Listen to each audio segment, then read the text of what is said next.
Dimanche 15, c'est ça? 15 novembre. Au Hachem, ça passe vite.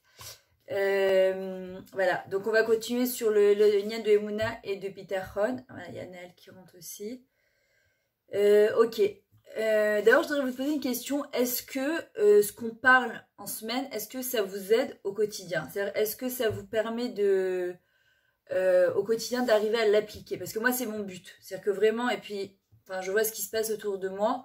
On a vraiment besoin de se renforcer dans ça parce que chacun avec son paquet de joie et de difficultés. Donc on a vraiment besoin de se renforcer dans ça. Je voudrais savoir, est-ce qu'il y a des filles qui peuvent témoigner en tout cas, même sur des petites choses, je ne parle pas de grandes choses forcément, que ça vous aide au niveau Emouna Bitachon à tenir bon. Est-ce qu'il y a des filles qui peuvent me dire qu'est-ce que ça vous fait dans votre quotidien? Moi, je veux bien faire un petit témoignage. Vas-y Anna, on t'écoute. Merci.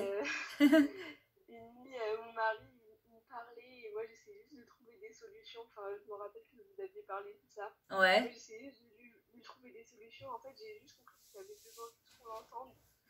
Et quand je lui dis c'est bon, je te comprends, je comprends ce que tu passes et je comprends.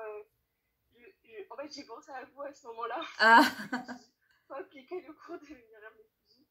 Et c'est des petites choses, mais ça, dans la semaine, ça marche. T'as senti que tu l'as apporté une vraie aide. Voilà, exactement. Bah, Khazak, merci Anna. Petite anecdote. Bah, écoute, merci. C'est parce qu'on a besoin de savoir ça, au quotidien. Est-ce que ça aide? Il y a une autre fille qui veut témoigner de. Est-ce que ça, en quoi ça peut vous aider? Ça, encore une fois, ça peut être des petites choses, mais parfois ça peut juste nous changer notre manière en fait de voir les choses. Il y a quelqu'un qui veut témoigner? Non, vous n'êtes pas obligé. Hein. Ok, alors on va continuer. Ok, alors en vrai, on sait très bien qu'il y a marqué dans les Télim de David Ameller, Iné Loyano Veloishen Shomer Israël, que Akadosh Baruch Hu, il ne dort jamais, d'accord? Contrairement à nous, même en tant que parents, Akadosh Baruch Hu, il a quand même fait qu'on puisse à un moment lâcher prise et ne pas s'angoisser pour nos enfants du matin au soir. Et sinon, on ne pourrait pas tenir au quotidien. Et en fait, alors qu'Akadosh Baruch Hu, lui, il y a marqué Iné Loyano Veloishen Shomer Israël, Hachem, il ne sommeille jamais, il ne dort jamais. Et c'est vrai que quand tu réfléchis en fait à ce qui se passe dans notre quotidien, souvent il y a des gens qui disent ouais mais regarde ce qui s'est passé ici, regarde ce qui s'est passé là, c'est vrai, il y a des choses parfois qui se passent qu'on ne comprend pas, qui sont difficiles à accepter, mais à côté de ça, quand tu commences à réfléchir à tous les miracles qu'on vit vraiment dans notre quotidien, c'était à n'importe quel coin de rue, Chas Shalom, il suffit qu'un arabe y vienne, que Dieu préserve, ou quelqu'un, ou je sais pas, ils mettent Chas Shalom, je sais pas quoi dans une poubelle et Nigmar Asipour quoi. Et tu te rends compte que Baruch Hashem, quand on traverse une rue, quand on conduit, parce que je dis à mes enfants, la voiture c'est un engin qui est extraordinaire, mais c'est aussi Katlani, Chaz Shalom, ça peut être très très très dangereux. Et en vrai, les gens ils disent ah mais moi je conduis bien, c'est bon, je gère, on gère rien du tout. On voit bien dans le côté, on gère strictement rien. C'est la manière de regarder le rétroviseur à droite, à gauche, c'est-à-dire pour que le cerveau il marche de manière parfaite. Au niveau de tel, parfois c'est même pas toi, c'est la personne qui va venir en face de toi. Et vraiment, c'est se rendre compte qu'Akadosh Baruch Hu, c'est le gardien de notre vie. Et que quand on se remet justement entre ses mains, alors on est moins angoissé. Sinon, on n'arriverait pas dans le quotidien à avancer en disant quand tu commences à t'angoisser pour chaque petit détail de la vie. De toute façon, je vais vous dire, le chorège de l'angoisse, c'est parce qu'en fait, on veut tout gérer, on pense pouvoir tout gérer. Et le jour où on arrive avec cette espèce de anava, cette espèce d'humilité, en comprenant que de toute façon, tout ce qui s'est passé jusqu'à maintenant, c'est Hachem qui nous a aidés et qui nous l'a donné. Alors tu es plus dans le lâcher prise. Encore une fois, le lâcher prise, c'est pas que je fais plus rien, je suis avec une attitude béate comme ça de non, Hachem il s'occupe de tout. Non, je continue à faire ce que j'ai à faire. Mais imagine chaque fois que je vais monter au volant, je vais commencer à m'angoisser de me dire qu'est-ce qui va se passer sur la route. Chas de Shalom, je vais pas tenir, je vais pas pouvoir m'en sortir. Donc ce qu'il faut, c'est que vraiment je me dise voilà, je fais mon khélak à moi et Hachem il fait le sien. Juste les filles, je suis désolée de vous demander ça, mais c'est sous Bakasha du Mahon. Celles qui peuvent ouvrir leur caméra, d'accord, ça n'a rien à voir avec moi. Je sais que c'est dimanche matin, mais je suis désolée, c'est ce qu'ils me demandent chaque fois. Alors, en vrai, plus une personne, elle est proche d'Akadosh Baruch Hu. Regardez ce qu'on dit dans le Hashri Jebetecha. Asher ikra ou behemet, retson yirea viase. C'est-à-dire celui qui est proche d'Hachem, qui l'appelle behemet. Parfois, on l'appelle, mais on l'appelle un peu comme ça, quand on l'appelle pas... Quand on l'appelle Behemet, Hachem ikra ou Behemet, Retsani Ravi Assez, il fera la volonté de celui qui le craint. C'est-à-dire qu'Akadosh Baruch Hu, il va venir en fait aider celui qui le craint vraiment. Et en fait, plus on est proche d'Hachem et plus on le rend dans nos vies, dans notre quotidien, et plus on a plus de simcha, on est plus détente, ça n'enlève pas forcément les difficultés qu'on a et les nisyonotes qu'on doit passer. Ça les allège un peu et ça nous permet surtout de les passer de manière beaucoup plus productive. Parce que le but d'un Nisayan, d'accord, c'est les hypnoses, c'est nous élever, nous faire grandir. C'est un challenge de vie, c'est un défi qu'Hachem nous envoie. Et le problème, c'est que quand on plonge la tête la première en s'angoissant, en stressant, ben, on s'éloigne du but pour lequel Akadosh Baruch Hu il nous a envoyé ce challenge pour nous faire grandir. Maintenant, encore une fois, parfois ça prend du temps. C'est-à-dire que ça n'arrive pas tout de suite. Il y a des fois, il y a un temps d'adaptation, d'acceptation, de compréhension, d'accord? Mais de comprendre que plus je vais me rapprocher d'Hachem, plus ça devient mon meilleur ami et plus ça sera plus facile pour moi de passer ça. Il y a marqué dans les Teilim, Mishmoara loira nachon libo batoar ba'Hachem be'Hachem. Ça veut dire quoi? Dans le Teilim 112, pasuk 7, il y a marqué, il n'appréhende pas de mauvaises nouvelles, son cœur est ferme, plein de confiance en l'éternel. Je le vois par exemple en coaching. D'ailleurs, Mayan Ben Shushan, je suis désolée, je t'ai pas répondu. Je sais pas où tu es, mais je t'ai pas répondu. Je te répondrai Bezrat Hashem après le cours à ce que tu m'as demandé. Et Marine aussi. Ouais, j'ai une semaine, j'étais débordée, mais je t'ai pas oublié. Et Marine aussi, je sais pas si elle est là, mais je t'ai pas oublié non plus. Alors, en fait, c'est quoi? Il n'apprend pas de mauvaises nouvelles. Son cœur est ferme, plein de confiance en l'éternel. Je le vois en coaching parfois avec les gens. Qu'est-ce qui leur bouffe et leur ronge leur vie? C'est l'appréhension de peut-être qu'il peut se passer quelque chose. Ça veut dire quoi? On anticipe des choses qui n'existent pas. Par rapport aux médias qu'on entend, par rapport parfois à quelqu'un de la famille. Encore une fois, je le dis et je le redis. Quand il doit arriver quelque chose de bien, bah au Hachem ça arrive et on est content. Et que Dieu préserve, quand il doit arriver quelque chose, de pas bien, enfin de pas bien selon notre perception des choses, on ne nous demande pas notre avis. C'est-à-dire que quand ça doit arriver, ça doit arriver. Donc pour anticiper quelque chose qui n'existe pas encore, c'est ce qu'il dit David Ameller, il dit, il n'appréhende pas de mauvaises nouvelles, son cœur est ferme. C'est-à-dire, je suis chazaka dans, je vis au jour le jour, je n'anticipe pas des choses. Combien de fois j'ai dit, il y a des fois, et je comprends, on voit un grain de beauté, on voit une petite tache, ça y est, on rentre dans Internet, on commence à chercher qu'est-ce qui se passe. Et tout de suite, on rentre dans des délires, je sais pas quoi, parce que oui, on entend autour de nous des gens proches, parfois des gens jeunes, et on s'imagine le pire. Et en fait, il dit David Ameller, non, quand tu as pleine confiance en Akadosh Baruch Hu à 100%, t'apprends pas de mauvaises nouvelles. Pourquoi? Parce qu'on sait très bien que, de toute façon, quand il y a un truc qui doit arriver, de bien ou de moins bien, les tova, eh ben, on ne ment pas. Donc, autant vivre bien le moment présent, sans anticiper. Il faut savoir que c'est Yetzirah qui nous fait ça. Ouais, mais regarde ça là, regarde ce qui lui est arrivé, regarde, pourtant, elle est tellement de sa déquête, regarde comment elle se comporte bien. Pourquoi tu crois que Chazeshan, ça pourrait pas t'arriver à toi? C'est pas nos comptes. On doit pas rentrer dans les comptes d'Akadosh Baruch Hu. Chaque personne est venue sur Terre pour expérimenter quelque chose de différent. Donc, je suis pas dans les comptes d'Hachem. Ce que je dois me dire, c'est que si maintenant, pour le moment, tout va bien, eh ben, j'ai juste à remercier Akadosh Baruch Hu et vivre Bebitachon et Mouna, qu'Akadosh Baruch Hu, justement, il est avec moi. La Gemara, dans Masechet Brachot 60a, elle explique ce verset-là. Elle dit, c'est une personne qui accorde sa confiance ferme et assurée à Hachem de tout son cœur, alors ça, elle ne craindra aucune mauvaise nouvelle. Ça veut dire quoi? Ça veut pas dire que Chaz v'Shalom, il y a des gens qui ont le bitachon et que ça arrive pas. C'est-à-dire qu'elle n'est pas d'abord dans la crainte de ce qui va arriver, et que même Chaz v'Shalom, quand il arrive quelque chose, elle sait que Hachem, il lui donne en même temps les kelim pour y arriver. Il y a un autre Teilim, le 121, Pasuk 7, il dit, Hachem ishmorcha et nafshecha. D'accord? L'Éternel te préservera de tout mal, il protégera ton âme.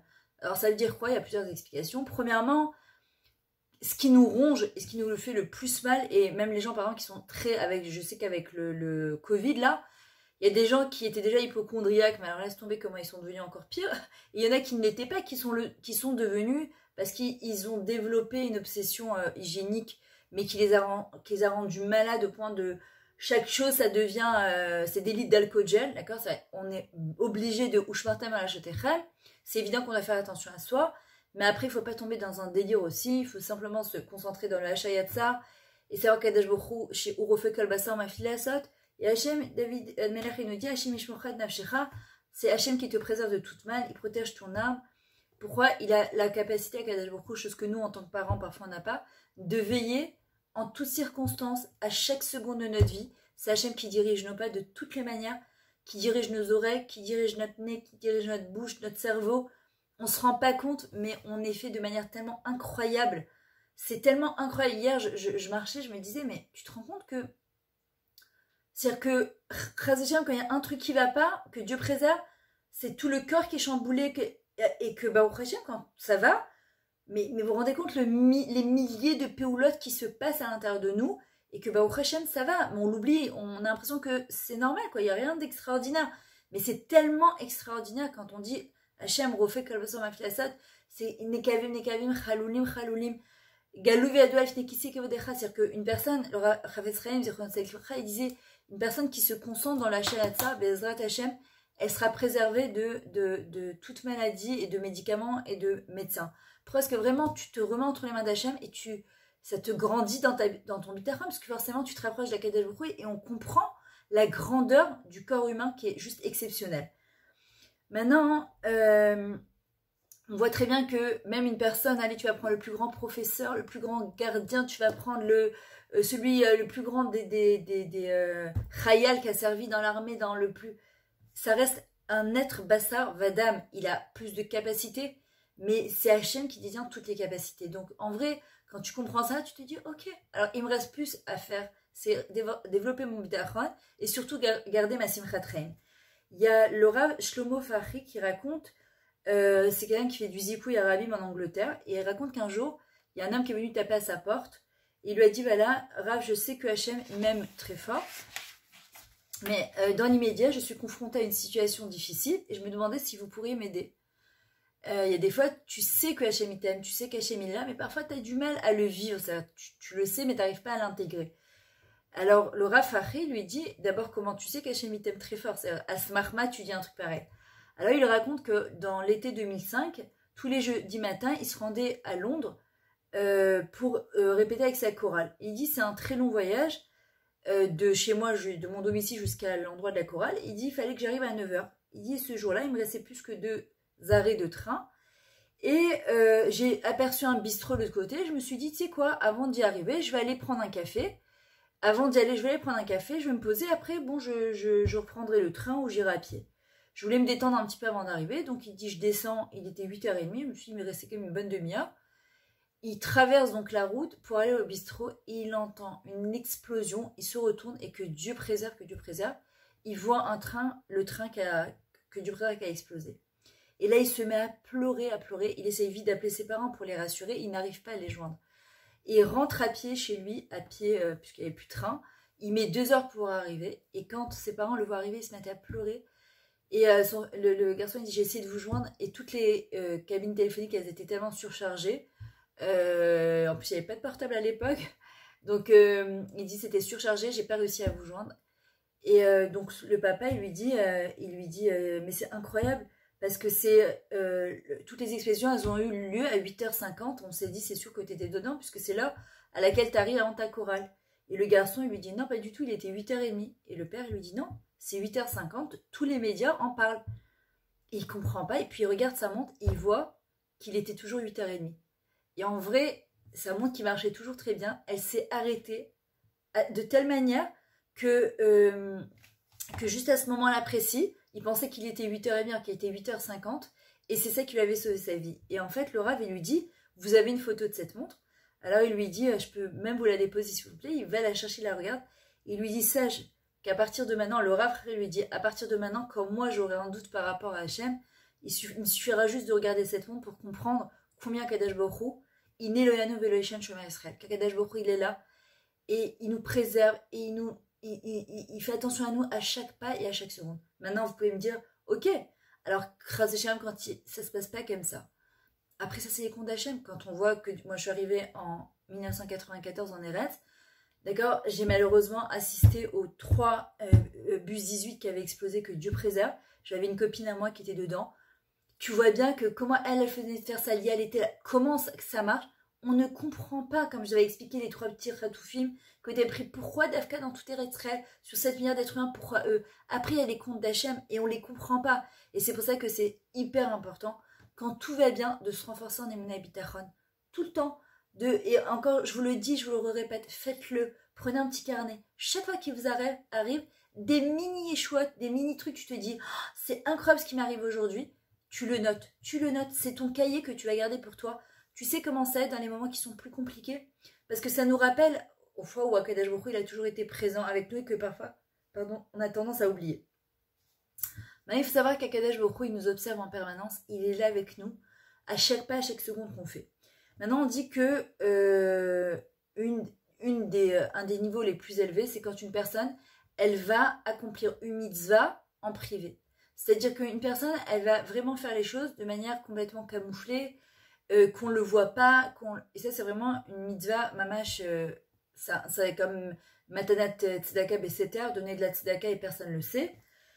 Il faut savoir que Kadesh Baruch Hu, il est là à chaque seconde, il regarde et il n'oublie rien. C'est que quand une personne a fait une mitzvah, parfois elle pourrait avoir tendance à croire que, ok, mais c'est parti dans les oubliettes. Et puis, moi, ma fille m'a posé la question d'ailleurs vendredi.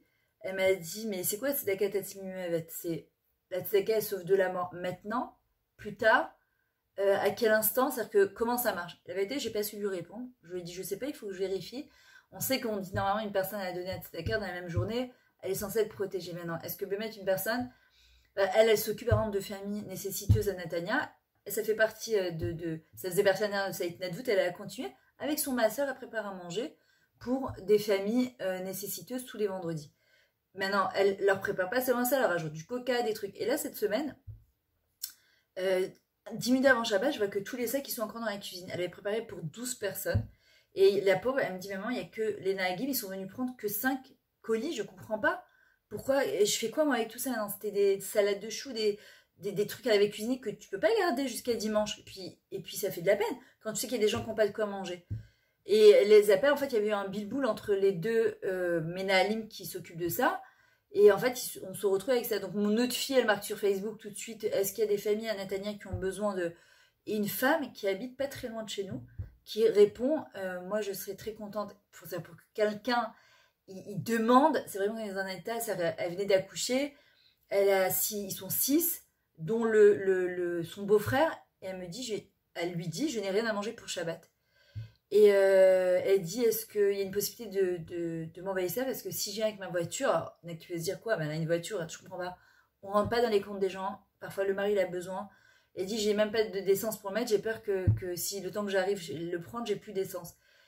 Et sur ce, mon neveu qui était là, qui est pas très religieux, mais ça fait plusieurs Shabbats, il vient chez nous. On lui a expliqué le Inyan des Maasrot, parce qu'il demandait pour ma fille comment elle fait. Il dit, mais avec ses Maasrot, elle aide d'autres personnes. Ils ont appelé un taxi, c'est mon neveu qui a payé, et ben au Hachem, c'est arrivé là-bas. Et elle a dit, vous savez même pas comment, on a reçu 7 Coca-Cola, 7 gâteaux, parce que tout a été multiplié, c'était 7 familles normalement. Tu sais pas comment Akadosh Baruch Hu, parfois, il a décidé que cette chose-là, elle doit arriver là-bas, et cette chose-là, elle doit arriver là-bas. Et puis surtout, le sipouk de dire, bon, au moins, c'est pas parti à la poubelle, tout ça. Tu ne sais pas comment Akadosh Baruch Hu, parfois, il va les raven tanou dans cette chose-là, et pas dans cette chose-là. Parfois, ça te contrarie, tu dis, mais je comprends pas. Je lui ai dit, laisse-moi faire, Hachem, il observe tout. Et tout ce que tu fais, de toutes les manières, ça t'est compté. Tu sais pas comment, quoi, mais Bichal, de le faire en cachette, c'est encore plus grand.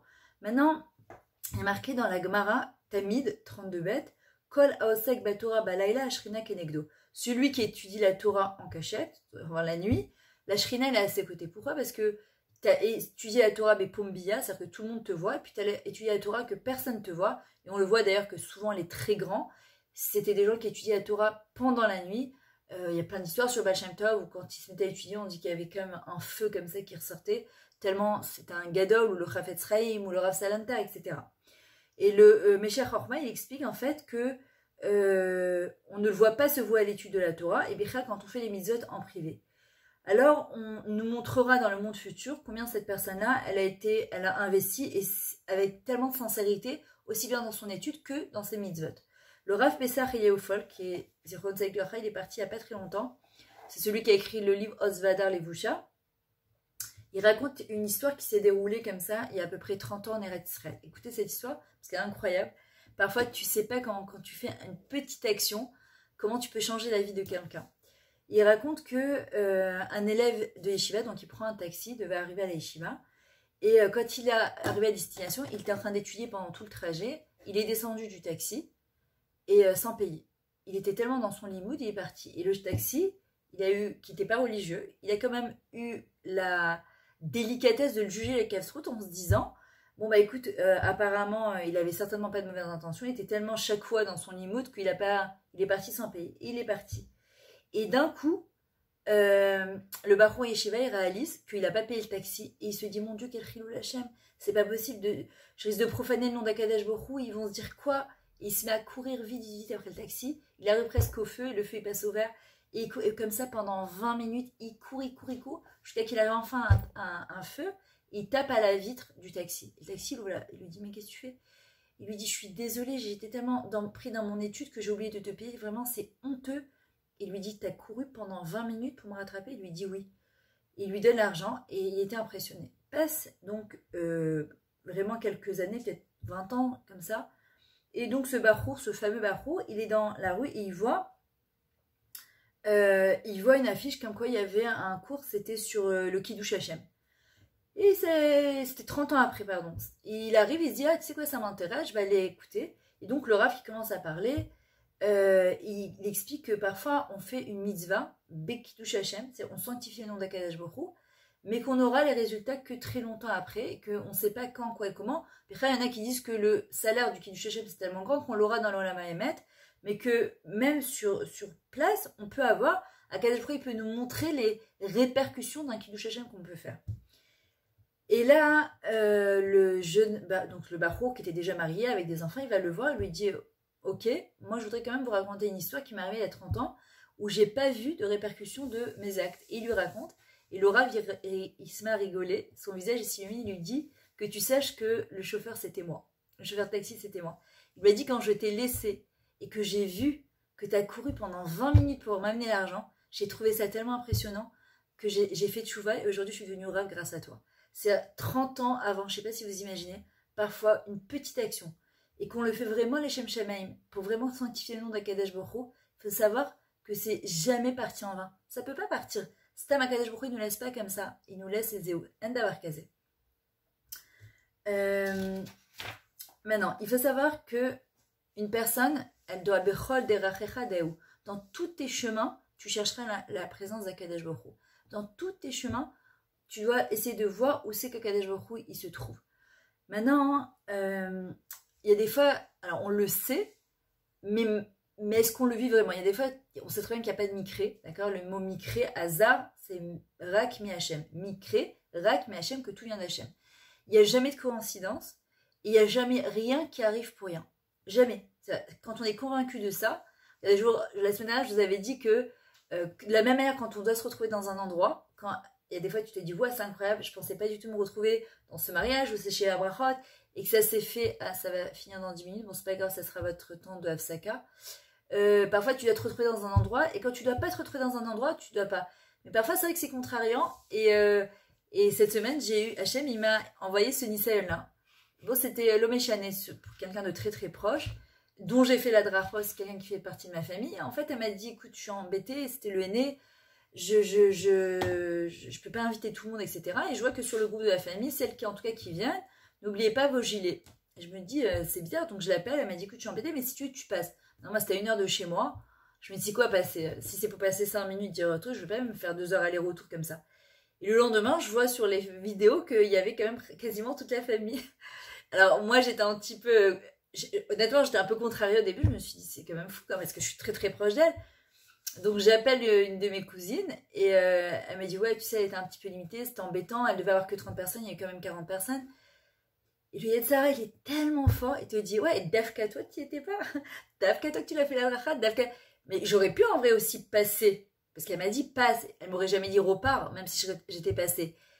Et pendant tout le vendredi matin que je me suis levée, j'étais contrariée et je dis à mon mari ce qui m'énerve le plus d'être contrariée, c'est d'être contrariée. C'est pas seulement le truc, parce que je me dis quand Hachem il a décidé, parfois je me suis retrouvée dans des endroits où je devais pas me retrouver, et tu te dis waouh c'est incroyable comment ce Minash même, j'étais au chez Abrahot il y a 2 semaines du fils de mon cousin, elle m'a appelé à la dernière minute, c'était un jeudi alors que j'étais en train de me reposer en 30 secondes, et j'avais Minash même fini mon Shabbat, je me dis pourquoi on a plus de facilité à accepter quand Hachem il te met dans un endroit où tu devais pas aller, tu es tellement contente, et quand Hachem il a décidé que tu devais pas être dans cet endroit. L'homme échané, pourquoi? J'étais en plus très fatiguée, je revenais d'une bat mitzvah que je venais d'animer pendant 3h30 à Ramat Aviv. Ça veut dire qu'il fallait que je rentre à Natania, que je reparte à Ashdod.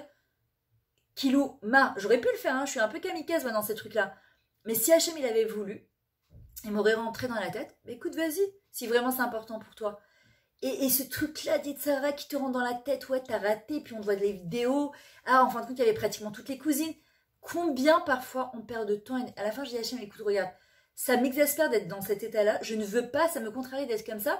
Parce que pour moi, c'est un manque de Emouna. C'est-à-dire que si Hachem, il avait voulu me mettre là-bas, il m'aurait mis là-bas. Alors, t'es charré.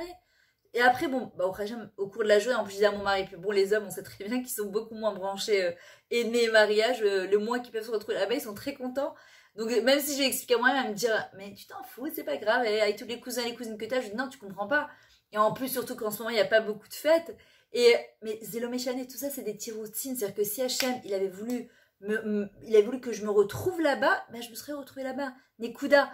Et combien de fois des choses comme ça peut nous bouffer du temps et de l'énergie, à stam en plus, sur rien du tout. Et dans ces moments-là, vraiment, il faut dire à Hachem, écoute, je sais que si tu avais voulu, Hachem, que je me retrouve là-bas, tu m'aurais mis là-bas. Donc, je ne veux pas me contrarier d'un truc pareil. Je ne veux pas zélo chavé de perdre tellement de temps et d'énergie pour cette chose-là. Maintenant, quand une personne vraiment elle cherche Hachem, justement dans ces coïncidences de la vie, qu'on n'appelle pas en vrai des coïncidences ni des purs hasards, alors c'est une personne qui vit comme ça, mais vraiment elle voit Hachem dans tout ce qui lui arrive. Et t'es beaucoup plus sereine et contente. Il y a le Rav, il y a un Rav qui racontait, je sais pas comment il s'appelle, il y a un Rav qui racontait comme ça que il était avec un élève à lui, ils étaient en train de marcher, et il lui raconte-moi ce qui vous est arrivé. Et quand il commence à lui raconter un truc qui lui est arrivé dans sa vie qui était juste incroyable, etc. Et juste après, il y a d'autres élèves qui arrivent, il lui dit, ah, tu peux nous raconter? Alors l'élève, il lui dit, mais Rav, je viens de vous raconter il y a 5 minutes. Il dit, oui, mais il y a marqué dans les Télim, le 105, si Roubechol Iflota, ça veut dire entretenez-vous de ces merveilles. Quand parfois on a tendance aussi à nous entretenir de choses qui nous arrivent qui sont pas bien. Et c'est ce que j'expliquais à quelqu'un, je lui dis justement, je lui disais, fais attention, parce qu'il y a des fois, quand il nous arrive quelque chose qui nous fait mal, on a tendance à le répéter, puis on va le répéter à notre mère, puis à notre père, puis à une copine. Ça nous fait pas du bien du tout. On croit on va trouver une solution comme ça, mais ça nous fait pas du bien. Vaut mieux s'adresser à quelqu'un qui va vraiment te donner les outils, parce que tu entretiens quelque chose qui te fait du mal. Et à stam, on a besoin de se remplir, et bien ça s'appelle se remplir de manière shlilite, négative, et ça sert à rien. Si une personne elle est apte à t'aider, alors oui, déverse ton cœur, lâche le morceau une bonne fois pour toutes, les où. Mais stam, maintenant il y a aussi, quand il nous arrive des choses incroyables, c'est important de les raconter. Sirou bechol nifleotav, entretenez-vous de toutes ces merveilles. Pourquoi? Parce que tu fais Kiddush Hashem, parce que toi ça te renforce en Emunah Bitachon. Plus tu le racontes, plus tu te rends compte combien Hashem il est gadol. Et en vrai, il lui dit, Laura lui dit, je vais t'expliquer pourquoi je t'ai demandé de me raconter ça. Il lui dit, j'ai un cours à donner sur le Bitachon. Il n'y avait rien qui me venait. Et j'avais fait 5 CD de ça. Il dit, j'ai commencé donc à mettre le premier. Et il n'a pas marché. Le deuxième, il n'a pas marché. Le troisième, il n'a pas marché. Il n'y en a aucun qui voulait marcher. Jusqu'à que tu m'as raconté ton histoire. Donc moi, ça m'a aidé pour développer. Et quand j'ai remis mon CD, le quatrième, il marchait. Et c'était exactement celui que j'avais besoin pour développer ma sira. Maintenant, tu peux dire, enfin c'est gentil quoi comme truc, il n'y a rien de très waouh. Mais si, celui qui veut voir Hachem partout, il le voit partout. Ça peut être un truc débile comme par exemple, tu vas faire tes courses, t'as oublié ta liste à la maison, t'as pas envie de repartir, et tu dis Hachem, je t'en supplie, aide-moi, et puis putain, t'arrives à la caisse, et tu vois que la femme qui est juste devant toi, elle a exactement le Mozart que tu avais oublié de prendre, et tu dis waouh, ça s'appelle voir Hachem partout. Celui qui vit comme ça, mais il est en mode détente. D'accord? C'est-à-dire qu'il sait que Hachem, il l'aide à avancer dans sa vie dans tous les petits et les moindres détails. Il y a marqué dans les Télim 119, Gal Enai va habita, puisse Hachem toujours ouvrir nos yeux afin que nous percevions son aide à tout instant. C'est quoi Gal Enai? Ouvre nos yeux. Parce qu'il y a des fois, Hachem il est là, il est avec nous, il nous montre plein de choses, d'accord? Et on ne le voit pas. C'est ce qu'on dit dans les Birchot HaShachar tous les matins. Pokeach Ivrim Hachem. Ouvre-nous les yeux. On peut avoir des yeux et ne rien voir de ce qui se passe autour de nous. Nous, ce qu'on demande à Kadosh Baruch Hu, c'est qu'il nous ouvre les yeux, qui nous ouvre l'esprit, qu'on soit capable de voir tout ce qu'il y a de bien autour de nous, et surtout la présence d'Akadosh Baruch Hu, de le reconnaître dans chaque petit pas et chaque événement qui nous arrive dans la vie. Maintenant, il y a une chose aussi, on en a parlé, mais je reviens dessus, et qui est hyper importante, c'est de savoir qu'Hachem, il nous aime. Je vais vous dire, je le vois même au niveau du bitachon, atzmi, la confiance en soi, l'estime de soi, l'amour de soi. Pourquoi souvent, parfois, on n'est pas bien dans notre vie? Parce que tout simplement, on a l'impression qu'Akadosh Baruch Hu, il nous aime pas. Parfois, tu vas avoir des gens, tu as l'impression que pour eux, ça se passe super bien dans leur vie, que tout est cool, tout est détente. Toi, tu dis, mais je comprends pas. Pourquoi Akadosh Baruch Hu, lui, il me fait ci ou il me fait ça, etc. Et que tu as l'impression qu'Hachem, il t'aime pas, Chas v'Shalom. Le Chod Sadikim, en fait, il dit quand une personne, elle passe une période difficile, si elle arrivait à se dire à ce moment-là, ça vraiment, je vous recommande de l'écrire parce que c'est tellement important, dans Sha'arei Asimcha, la porte de la joie, qui m'a fait ça? En fait, c'est s'arrêter parce que Yetzirah, il nous met dans un espèce de tourbillon de pensées, d'émotions, tellement négatives à ce moment-là quand on est dans une période difficile. Et je comprends, c'est-à-dire qu'on vit tous des moments faciles, des moments plus difficiles, mais quand on est dans les moments compliqués, en fait, ce qui se passe, c'est que on oublie Akadosh Baruch Hu. Ça veut dire quoi? On oublie en fait de quelle manière on doit fonctionner pour ramener Hachem. Kikarov elecha davar meod, befircha ve'afra la soto. La chose, elle est proche de toi, dans ta bouche et dans ton cœur pour la faire. Le Chod Sadikim, il dit, si on arrive à affirmer dans ces moments-là, je vous dis, notez-le, écrivez-le en gros sur votre frigidaire, dans votre portable. C'est Hachem, et Hachem, il m'aime très fort. Et il n'y a que lui qui sait ce qui est bien pour moi, même si je ne le comprends pas, même si je ne le comprends pas tout de suite. Je le comprendrai peut-être dans un mois, dans un an, peut-être je le comprendrai dans 10 ans, peut-être que je le comprendrai jamais. Mais si je suis persuadée que Hachem, ce qui me fait Zeletova, c'est vraiment pour mon bien, alors je vais pas tout prendre à cœur, sinon on se rend malade. On finit par se rendre malade, c'est-à-dire que quand on